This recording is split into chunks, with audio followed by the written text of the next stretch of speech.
So thank you, everyone. Again, thank you for being with us. I apologize for the last 2 weeks. You may hear a little bit of it in my voice today, but I had some kind of a cold or flu or something, and it settled more or less in my throat, making making talking virtually impossible last week and extremely difficult the week before. But we're on the mend, and everything seems to be functioning somewhat today. So I'm glad to be here. But I thank you all for your love, for your get well wishes, for your prayers. We appreciate that. Today's topic is your authentic self, and it's almost almost a tricky subject. We really have to think about it. We use words in our language. We use words all the time as if we actually understood what they meant. And it's like the movie The Princess Bride, where the one character is constantly using the word inconceivable. And finally, Mandy Patinkin's character says, you keep using that word, but I don't think it means what you think it means. And it's helpful for us sometimes to go back and ask ourselves, well, what do I mean? What do I mean by what I say? What is the real meaning behind these words?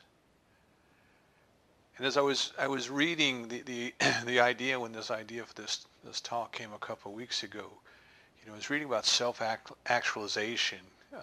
Abraham Maslow, the psychologist, who came up with or is credited, let me put it this way, as coming up with the pyramid for the hierarchy of human needs.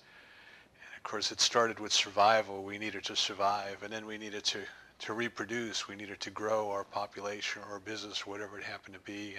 And then there was the more social needs, and then finally there was this self-actualization. I remember studying that in high school as a kid and thinking, wow, how profound that is. But what is self-actualization? What is this self that is going to be actualized? What does it mean to actualize the self? Is it to become the authentic self, to find the authentic self and somehow to allow it to express? And then as I got older and I read more, I realized that what was coming forward through this pyramid of the hierarchy of needs was perhaps just a different presentation of the ancient wisdom of the East in the chakra system, the 7 chakras. The lower chakras, lower concentrations of energies or centers of attention, if you want to call it that, were based on survival and reproduction and dominance and willpower and those things. And it was only when we got into the into the upper chakras, the upper energy centers, that we started to get into the discovery of the self. Who am I? The spiritual awakening starts in the heart chakra. And in the Buddhist culture, the symbol for the heart chakra is 2 triangles, one pointing up, spiritual, one pointing down, human. And the heart is where the human and the divine come together. By the way, if you draw those 2 triangles, you get the 6-pointed star of David. In Christianity, the symbol of the cross, where the horizontal and the vertical cross is the heart. There's this ancient wisdom. That our interests, our attention, the place that we put our energies, that there's an upward progression. We move up from the very base, the root chakra, the very base where we make our contact with the earth, where our needs are survival, food and water and shelter, and those things are our primary interest. And eventually we progress to the spiritual, to recognizing the presence of the divine within, to coming into an idea of self-expression, and in even passing that idea of self-expression to coming into a realization that there is something that is expressing itself as me and something that is expressing itself through me, and kind of a surrender to that, a submission, if you want to call it that, a submission to that. Until finally there is just a unity, just the one, just the experience of the oneness, the bliss, the bliss. So in our popular psychology in the Western world, we kind of really latched on to this idea of self-actualization, but as I look around, I don't know that we quite, we being our Western culture, I don't know that we quite have come into an understanding of what self is and what actualization is. So the title that came to me about that was your authentic self, your authentic self. Because if you're going to buy into this idea that our growth in consciousness, our growth is to a point of actualizing the self, living the self, expressing the self, then what is this self? What is this self that we're trying to express? If we don't know what the authentic self is, then which self are we expressing, you see? And you know as well as I do that we all have many selves. There is a self that we present when we go into our profession, into our work. There's the business self, the professional self. There's a self that we present to our family and friends. There's a self that we present to strangers and people we don't know. And there's a self that we present to ourselves. But is any one of those the real self, the authentic self? The oracle at Delphi in ancient Greece had an inscription over the doorway, and it said, "Know thyself. Know thyself." Ancient wisdom. What is it we're all seeking? What is it we're all looking for?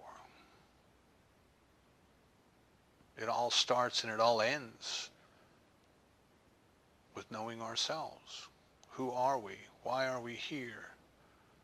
Where are we going? These are questions that are centered around this search for the authentic self. And what is authentic? What do we mean by authentic, you know? This last week I had an opportunity to go out. I was asked to go out and take pictures and videotape of a family that was visiting a cabin that was built by one of their ancestors in 1775. This family had been scattered. They were descendants, 6th, 7th, and 8th generations from this man who came over from Northern Ireland. He was an Ulster Scot. They came over in the 1770s through the port of Charleston. And like many of the immigrants, they followed the pathways along the rivers up this way. And somewhere along the line, the family got interested in their roots, you know, in kind of identifying who am I, you know, on a human sense, who am I? And they came to discover that the homestead that this man built in the 1770s was still standing. And they came together and were going out to inspect it. And with them was a man who was an expert in construction methods of that period of time. And his purpose was to examine the building and authenticate it. Was it really a cabin that had been built in the 1770s, or was it something that, you know, was built later and had been misidentified, you know, by the people later on who said, oh, that was Mr. So-and-so's house. And it was interesting on two fronts. You know, I'm always interested in life, and it was interesting to me on two fronts because here on the one hand we had the expert who was going through the technical explanation of how he could date the timbers and how he could date the nails and how he could look at the construction methods and he could tell, you know, whether that was a method of construction that came into use later or earlier and all these things. And he went through to authenticate it, and he determined, in fact, that it was authentic, that it was a cabin that had been built during that time frame. It had been added on to, it had some sections that were rebuilt. But the essence of it, the core of it, was genuine. It was real. And then the second thing is watching this family, watching the awe of this family as they were standing in what would have been the living room of an ancestor who came long ago. Kind of a sense of discovery, a feeling kind of who they were. And I think we all have that. We all have this desire. We all have this kind of inner drive. I believe it is something that was placed within us. We have this desire to know, this desire to discover. Now, authentic, we recognize as meaning genuine, the real deal, bona fide. But I don't know that those definitions really give us what we're looking for as much as the definition that says, that which is not a copy nor a fake. That which is not a copy nor a fake. And when we get into the definition of self, the dictionary definition of self tells us, that which is the essence, that which is the essence of what we are, that which distinguishes us from all others. That which is not a copy nor a fake, that which distinguishes us from all others. Now we're starting to get down into an understanding of authentic self. What is the essence of what we are? What we really are. Not what we've been told we are, not what we've decided to pretend we are, to show the world we are. But what is our authentic self?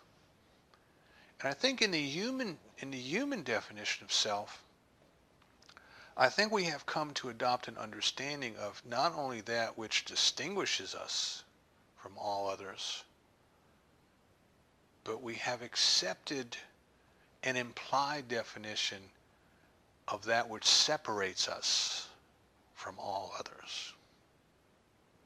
See, there's not a sense of connectedness to everyone and everything in the human definition of self, the self with a little s.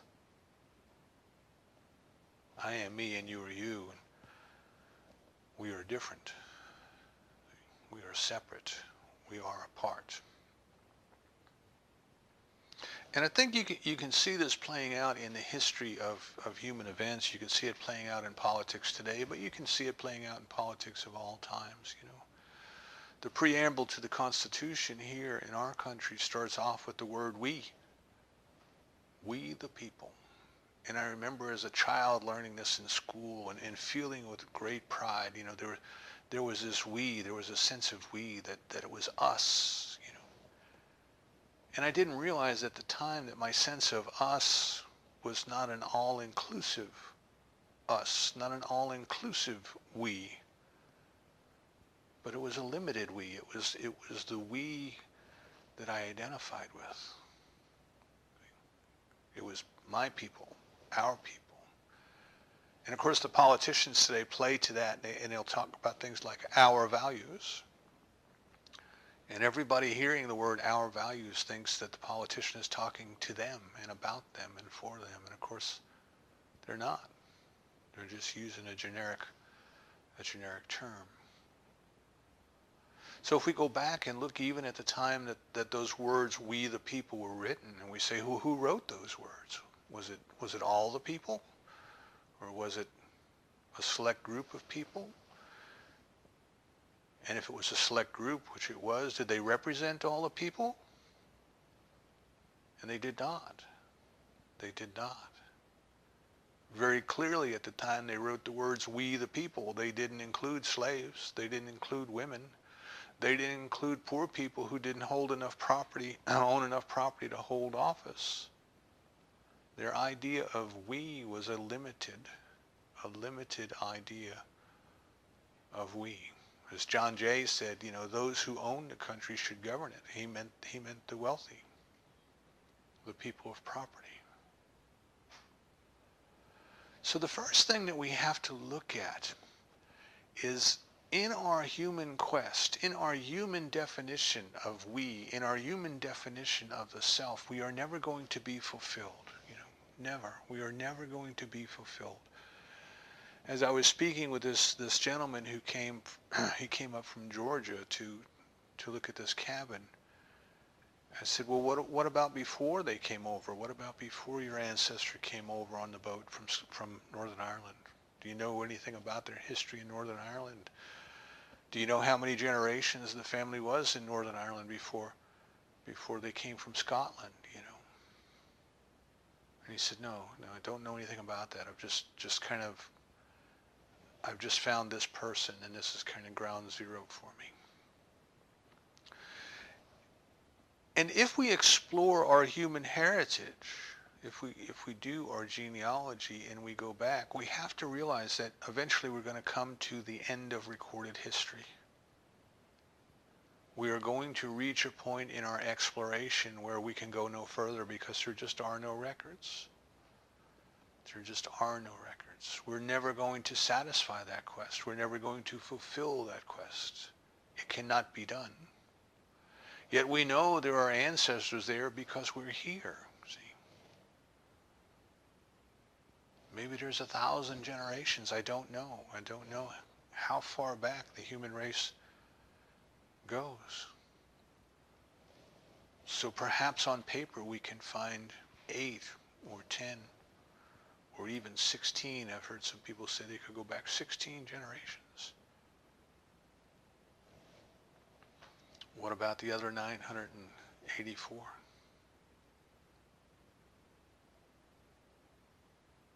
So we're not going to find the essence. We're not going to find the answer to who am I by looking for it through human means. It's interesting.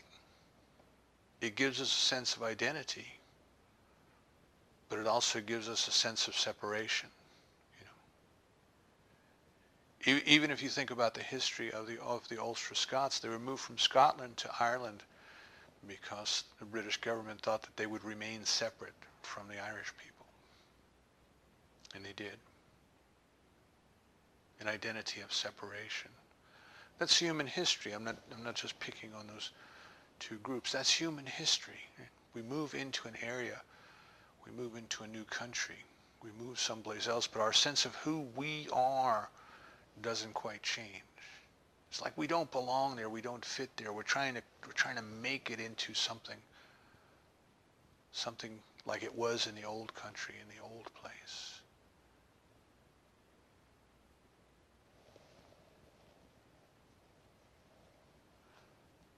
I think it was one of the philosophers who said that man has been thrown into the world. Man must be free because there is no God. Man has been thrown into the world and left to his own, and he has every right to be free to do everything that he chooses to do. It is as if we are homeless. At the human level, it is as if we are homeless. We are in this world, but we don't quite feel connected to it. We don't quite feel like we belong to it. We use it. We pollute it. There's not a sense of oneness. And for those reasons, it is unfulfilling. Life is empty. And then there is this quest for fulfillment. See, there's something within us that tells us, but there's more. But there's more. And if we wish to discover what that more is, if we wish to discover what the authentic is, right, we have to understand a little bit about why we are the way we are and how to get beyond or before the way we are to find the authentic self. So the divine has created us out of itself. Divine love has created us out of itself. But of necessity had to leave us ignorant of our connection. We had to go back and discover it on our own, because in discovering it on our own is how we develop our uniqueness. Not our separateness, but our uniqueness. I want you to think about the analogy of the ocean and the wave. The wave is not separate from the ocean. The wave is part of the ocean. And the wave is unique. If you ever go have a chance to sit on the shore or watch the videotapes they have of the waves rolling in, you know, it's mesmerizing. There's no two alike. You watch them come in and they each break differently, and some are just a little bit higher than others and some are just a little bit fatter than others, and they're just all kind of rolling in, and they fold over at different times and in different ways. You know, some of them will curl in from one end to the other. Some of them will just all kind of roll over at once. Each one is unique. Each one is an individualized expression of the ocean. But none of them are separate from the ocean. And in that regard, none of them are separate from each other. They are all connected. They are all connected to each other. Now their uniqueness is more of a physical characteristic that is created by the wind, and how long the wind has been acting on the water and the ground, and you know, as they approach the shore and they start to contact the ground, there's certain physical things that make them individualized. But for you and I, what makes us individualized is our consciousness, is our beliefs. And we have been created out of the love of the divine and left alone to make that discovery by adopting a unique perspective, a unique belief system, a unique way of viewing the world, a unique way of looking at things and exploring things, you know. And how wonderful the creative mind is. How wonderfully that plays out. You know, Einstein imagining what would it be like to sit on the beam of a flashlight and be projected out into space at the speed of light. And that one unique idea, that one inspiration, literally changed the world, changed the way we live. So we have each been created from the same source, out of the same stuff, out of the same substance. The consciousness that we each use is part of the one consciousness, but we are each molding it uniquely.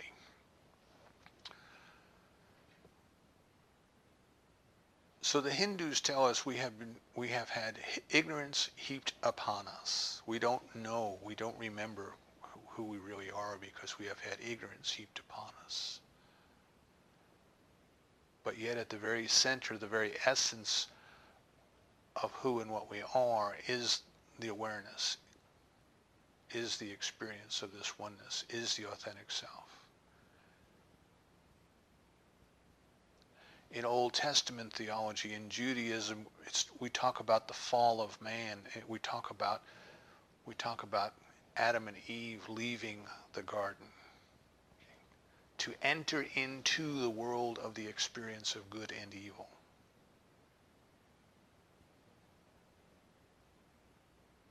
But that's not who we are. And even if you follow the mythology acknowledged that we would remember and try to get back in the garden, because there's two guards at the gate. Those two guards at the gate exist in Buddhism as well. ego and desire. Ego and desire. So we have this quest then. We have this quest of trying to remember who we are, but in the process of becoming human, we adopt lots of ideas about who we're not. If you look at the little children when they're born, if you go to the nursery in the hospital, and if you look at the little children when they're born, they just are. They just are. They're just being. Beingness. The essence of beingness. They eat. They sleep. They need a diaper changed. You can take that newborn child, only minutes into the world, you can take that newborn child and put it to its mother's breast, and it immediately begins to nurse. Something within that child knows how to be. Something within that infant knows how to be. And it easily accepts. It accepts the milk that is there for it. Doesn't question. Doesn't ask, is this for me? Is this mine? Doesn't decide, am I good enough? Am I smart enough? Am I worthy? It just is one with life, and it participates in life at a sense of being. It just is. It just is. And if you watch a small child breathe, if you watch a baby breathe, they breathe into their belly. The diaphragm comes down and the belly expands. And then the diaphragm goes in and the belly collapses. And if you've taken any yoga classes or any classes on meditation, they'll bring us back to belly breathing. Because as we have grown in the world, our breathing has become shallow, and it has become more in the upper chest, and we just breathe in a little bit, breathe out a little bit.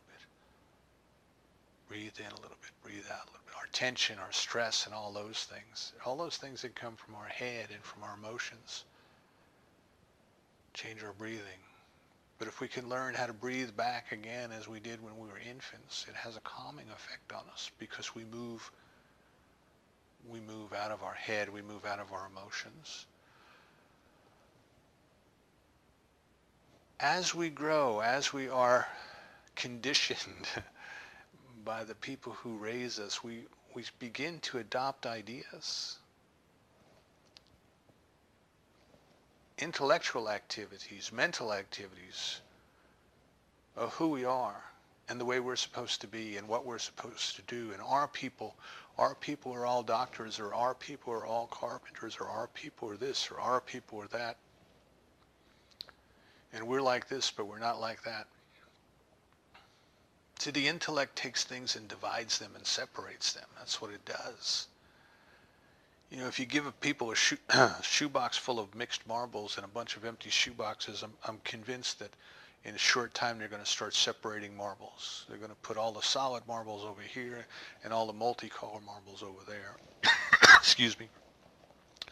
And then after a while, that won't be good enough. They'll take the solid color marbles and they'll start further defining them. They'll put the white ones in this box and the black ones in the next box, and the red ones and the green ones, and so on.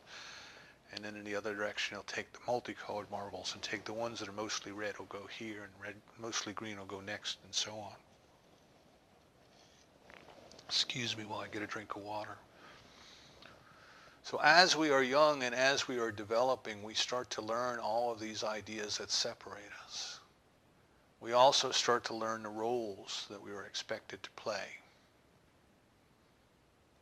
We are told that good little children do this, and good little children don't do that. And we start to accept these ideas, you see. These ideas of self that are given to us, that we buy into. We are also giving feelings. We are told who we're supposed to love and who we're not supposed to love. We're told how we're supposed to feel about things. We're told when we're supposed to be frightened and when we're not supposed to be frightened. And we learn all of these different ways to feel. But the different ways that we feel are not who we are. They're not our beingness, you see.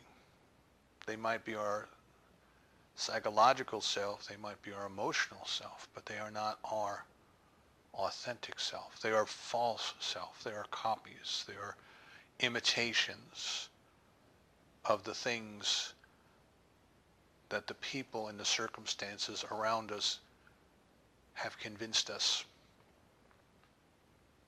we ought to be, we ought to do, we ought to show, we ought to feel.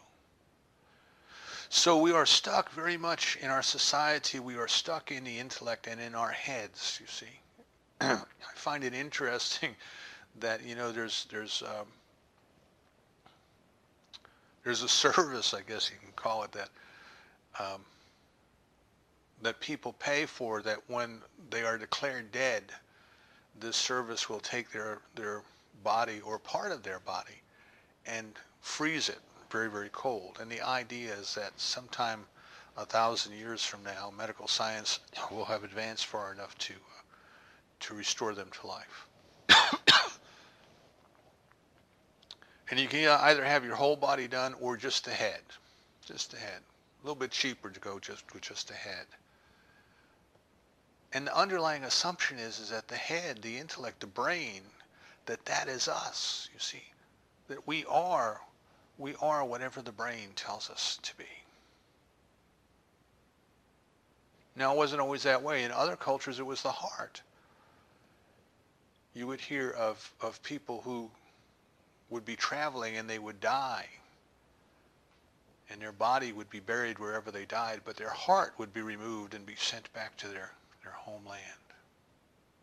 Because that's where they were, that's where their heart was. And what we must come to realize as we grow spiritually, that we are not what we think. We are not the thoughts. And we are not what we feel. We are not the emotions. But we are that which experiences the thought. And we are that which experiences the emotions. And that is getting into the authentic self with a capital S. The observer, the witness, the one who simply is. And it takes us a while to kind of break that conditioning, you know, because our society very much says, you are what you do. What have you done for me lately? How many orders have you taken? How many dollars in sales have you closed? What did you get on your latest customer satisfaction survey? What are you doing? But that's not who you are. That is only what you do. We have to step back from identifying with intellectual activity as being the essential self and recognize that we are not. And we are also taught that we are what we feel, that if we're good people, we feel a certain way, and if we're not good people, we feel another way. You know, if you really care about a certain thing, you need to be upset about it. It's the way our society thinks, and we are not what we feel. What we feel is something that we are observing and something that we are witnessing.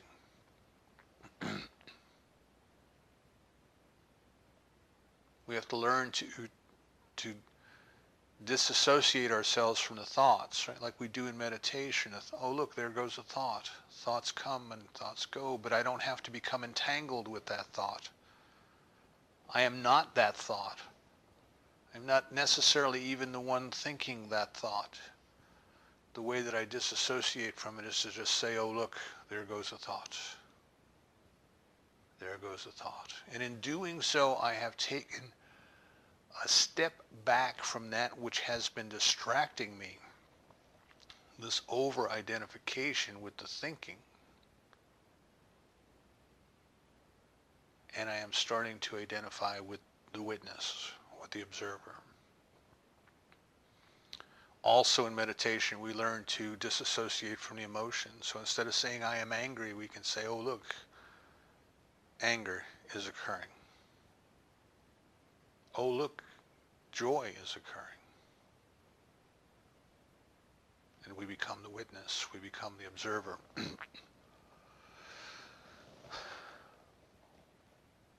What we are trying to do is we are trying to get back into that sense of being, that sense of being centered that we recognize in an infant.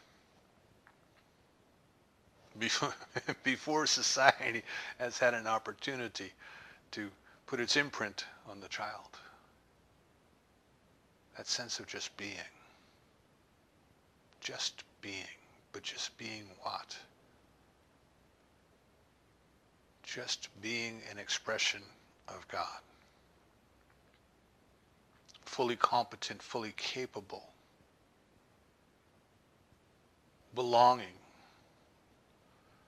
Because the divine is expressing itself through all of its creation. You see. So instead of thinking of ourselves as being separate from the planet on which we live, we can recognize that life itself is expressing itself as all forms of life, as the planet itself. And we are all connected. And that's why we can eat the food and digest it and drink the water and digest it, because we are all part of the same essential stuff. And because the intelligence that created us created it that way. If you think about some of the things that we as human beings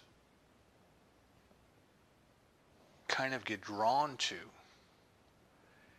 in some cases they are things that take us from our head and from our emotions and bring us right back into that center. And ironically, danger is one of those things. You know, if you're walking down a country lane and all of a sudden a snake runs out in front of you, you really don't quite stop and say, oh, well, look, there's a snake. Now, is it a solid color or is it a striped color? And you know, what is it? You know, there's some kind of a riddle about yellow and gold, you don't get old, something like that. You know, your mind doesn't go there until after it's all over. You don't try to think about whether it's a poisonous snake or not a poisonous snake. You simply react. Driving down the highway and something falls off the truck in front of you, hits the pavement. You don't stop and think, well, gee, is that glass? Is that metal? What is that? The intellectual process stops. You go into a reaction mode. And if you look at kind of the the sports that people engage in, the adrenaline seekers, that these kind of sports are designed to take us to the edge of that place, you know. Skydiving, jumping out of an airplane, you know, at that moment that you step out, are you thinking? So there's something about that, and it even gets down into war. There are some people who go off to war and they experience a bliss that they associate with war. They get confused and they associate it with combat. But in that moment of fighting for their lives, they realize that they have never felt more alive in their entire life. And it's not the exhilaration of combat as much as what has happened is the intellect has shut down. The feeling has shut down. And they're in a pure state of being. So we do this. We as human beings, we do this. We kind of get confused and we get addicted to doing things that lead us in the direction of feeling that we are just being. When it is that feeling of being, then beingness that we want. So what I'm saying here is that this idea of being is where we are going to find the authentic self. We are not going to find it into the intellectual ideas that our parents or clergy, our teachers, our family, our friends, particularly our friends, tell us. We have to get beyond those. And it's not going to be in the superficial emotions that we have learned growing up about who we should love or what love is and how we should feel and who we should like and who we shouldn't like. That we are going to find our authentic self when we learn how to get back to being. Then we can actualize it, because once we start to understand what we are and who we are, then we can live from that center of being. From that center of being. Not from the center of thinking, not from the center of feeling, but from the center of being. So a simple technique I'll give you, you say, okay, well, how do I do that? Of course, meditation is a necessity, right? Learning how to detach from your thoughts, learning how to detach from your feelings, learn how to just simply be in the isness of the moment is one way that we talk about a lot. But if you think about what happens when we are in danger, if you think about what happens when we are excited, we're walking down the road and that snake crawls out in front of us, or something falls off the truck in front of us, what we do is we suck in our gut like that, you see. And we bring in our solar plexus and we tighten our stomach. The stomach being the center of the being, the center of the beingness, the belly breathing that we were talking about earlier. And in Zen, they learned that when we do that, if we just suck our stomach in as if we were startled, that it is a physiological effect that momentarily stops the thoughts. So they developed a technique in meditation where when you are just sitting in meditation, and remember, when I tell you to sit in meditation, I'm not suggesting that anything in particular needs to happen. Don't be thinking about, well, this ought to happen and that ought to happen. Just sit and breathe and be. Just sit and breathe and be.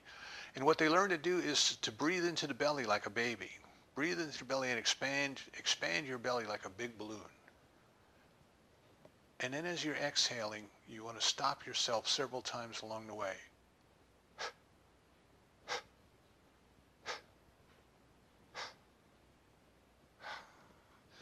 And at the end, you squeeze your diaphragm in, you squeeze your belly in, and you completely push the air out of your lungs. Breathe in through your nose, let your belly expand, and as you're breathing out, again,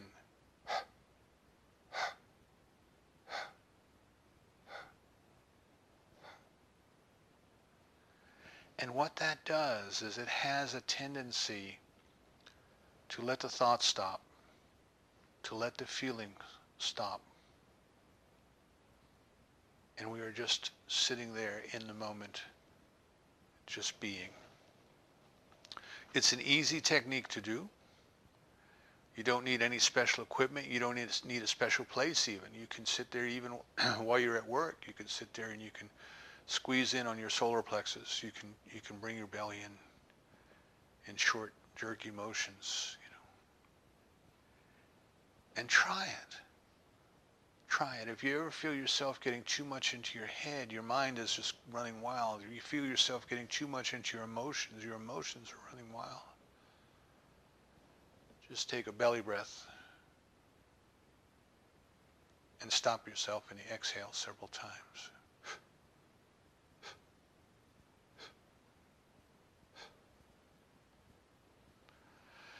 Now the point of all this is it takes practice. It takes practice. We didn't become the way that we are overnight. We have been conditioned over many years and perhaps many lifetimes, experiences in different places.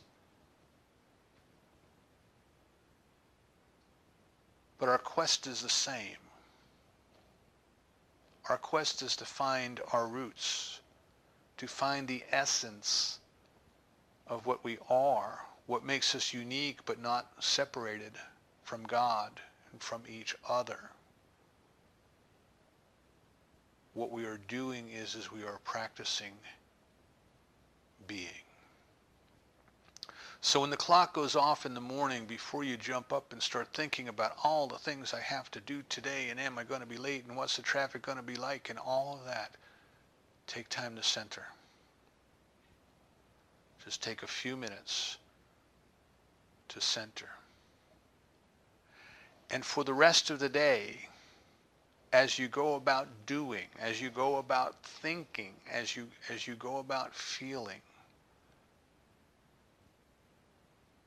let that come from your center, from a place of being centered. I think I told you this once before. There's a movie I saw one time with Jeremy Irons in it as an actor, and he portrayed twin brothers. And in one scene, one of the brothers was impersonating the other. And in an interview, the interviewer said to him, well, how did you do that? Because you're the same person, you're Jeremy Irons. But when you were portraying the first brother, I could tell it was the first brother. When you were portraying the second brother, I could tell it was the second brother. And when you were portraying the first brother pretending to be the second brother, I could even see the difference there. And Jeremy Irons said that what he did was when he portrayed the one brother, he tried to center his energy in one chakra. And when he portrayed the other brother, he tried to center his energy in a different chakra. And when he was impersonating, one brother impersonating the other, he tried to kind of blend those energies. So think about that. Think about as we go forward in our lives, we have the ability to choose. We are not wanderers in this earth. We are not homeless in the universe. We are not cast alone upon this earth. But we have been let alone to find our authentic self, which is in our being. And we, like Jeremy Irons, like the actor, we have the ability to center the energy that we will expend this day into particular centers in our consciousness. So I invite you to experiment. I invite you to try bringing your energy into the center of your navel. Start your day with the breath exercise that I gave. Bring yourself into beingness, and as you go out into the world, feel the unity with everyone and everything. Feel the bliss, feel the love, feel the bliss. Our bodies know what to do with the sunshine. Our bodies know what to do with the food. Our bodies know what to do with the water.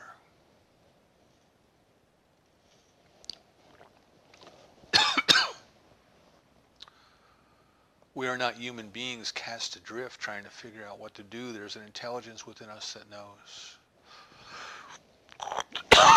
Excuse me. Just like there's an intelligence within the infant that knows how to nurse. I invite you this week to consciously choose to stop living life as a human. Stop living life as an intellect. Stop living life from your emotions. And deliberately practice, every day, even if it's only for 5 minutes, but deliberately practice